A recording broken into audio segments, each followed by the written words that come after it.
Hello అందరికీ, ఎలా ఉన్నారు? బాగున్నారా? నేను చాలా బాగున్నాను. ఈరోజు మన రెసిపీ వచ్చేసి వెజ్ పులావ్ చేస్తున్నాను. దానికోసం ముందుగా కుక్కర్ పెట్టుకొని తగినంత ఆయిల్ వేసుకొని బిర్యానీ దినుసులు వేసుకోవాలి. తర్వాత ఉల్లిపాయ ముక్కలు, పచ్చిమిర్చి ముక్కలు, ఉప్పు వేసుకొని మంచిగా కలుపుకోవాలి. ఇవి మగ్గిన తర్వాత ఇందులోనే మెంతి కూర, అల్లం వెల్లుల్లి పేస్ట్ వేసుకొని కలుపుకొని ఇందులో మనం కట్ చేసి పెట్టుకున్న కూరగాయ ముక్కలు వేసుకోవాలి.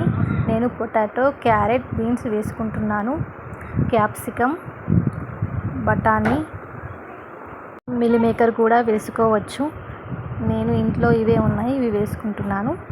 ఒక 5 మినిట్స్ మూత పెట్టేసుకొని మగ్గించుకోవాలి. తర్వాత ఇవి మగ్గిన తర్వాత ఒక గ్లాస్ రైస్కి 1.5 గ్లాస్ చొప్పున వాటర్ వేసుకొని ఇవి ఎసరు వచ్చిన తర్వాత కడిగి పెట్టుకున్న రైస్ ఇందులో వేసుకొని మూత పెట్టేసుకుని 2 విజిల్స్ వచ్చిన తర్వాత ఆఫ్ చేయాలి.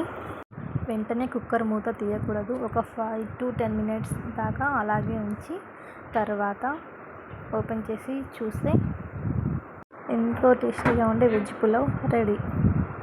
మీరు కూడా తప్పక ట్రై చేయండి, చాలా బాగుంటుంది. ఇలా వెజ్ పులావ్ మా పిల్లలు అయితే చాలా బాగా తింటారు. పాప అయితే క్యారెట్ పీసెస్ వదలకుండా తింటుంది. మా వీడియో కనుక మీకు నచ్చినట్లయితే తప్పకుండా లైక్ చేయండి, షేర్ చేయండి, సబ్స్క్రైబ్ చేయండి. Thanks for watching.